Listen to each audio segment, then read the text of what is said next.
ప్రాథమిక వ్యవసాయ సహకార పరపతి సంఘం చైర్మన్గా ముక్కపాటి నరసింహారావు ప్రమాణ స్వీకారం. కంచికచర్ల మండలం వేములపల్లిలో సోమవారం ప్రాథమిక వ్యవసాయ సహకార పరపతి సంఘం చైర్మన్గా ముక్కపాటి నరసింహారావు అధికారికంగా ప్రమాణ స్వీకారం చేశారు. ఈ కార్యక్రమానికి ముఖ్య అతిథులుగా ఉమ్మడి కృష్ణా జిల్లా KDCC bank chairman Nettem Raghuram మరియు ఆంధ్రప్రదేశ్ ప్రభుత్వ విప్ ఎమ్మెల్యే తంగిరాల సౌమ్య హాజరయ్యారు.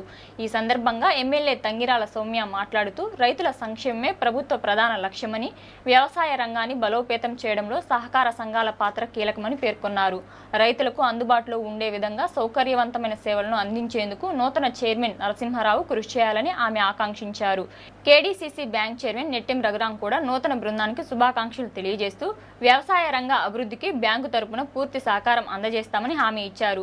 Kanchikacherla market yard chairman Koganti Venkata Satyanarayana Babu, రైతు నాయకులు, స్థానిక రైతులు, సంఘ సభ్యులు, ప్రజాప్రతినిధులు పెద్ద సంఖ్యలో హాజరై కార్యక్రమాన్ని విజయవంతం చేశారు.